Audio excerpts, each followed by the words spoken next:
Quiet down now, children, quiet down. I have a very special treat for you today after the service.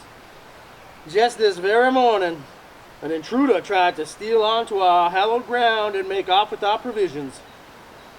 By breaking one of the Lord's commandments, this lost soul has condemned himself to death.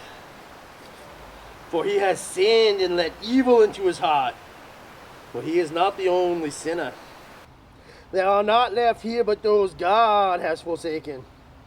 If you are among this congregation, then know this: you are without God's favor. There is no being welcomed into his eternal garden.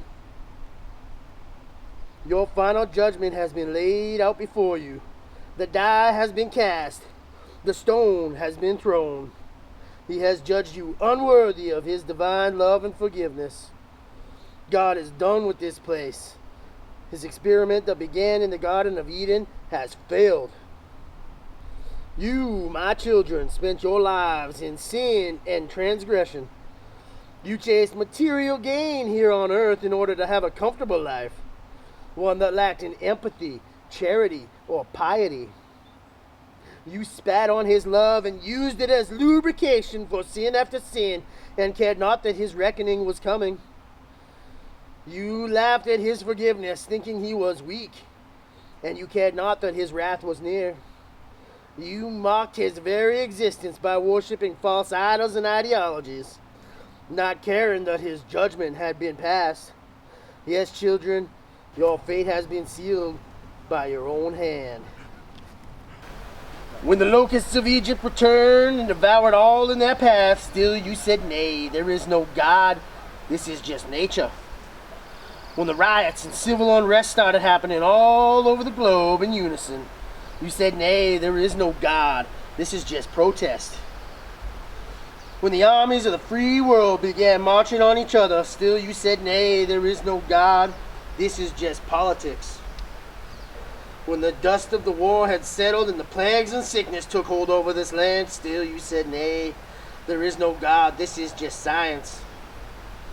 Then when the devil showed up to finish off the human race, you fell to your knees and cried out for God. And he said, nay, there are no worthy left. There is just hell. Now the devils walk amongst us, feasting on our frailty, on our flesh, and on our fear. And fear them you should, for they are not fettered by God's powers any more than you are protected by them. We once had a shield against this scourge, but in your arrogance, you threw it into an ocean of sin and watched it drown.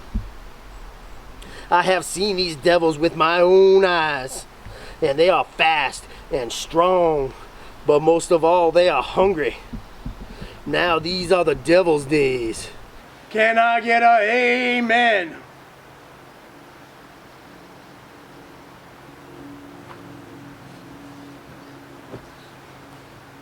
Give my regards to the devil, boy.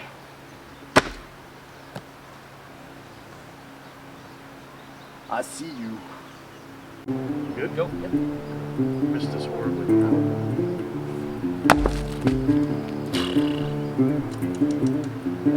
That got all over me. Fair bit over me too.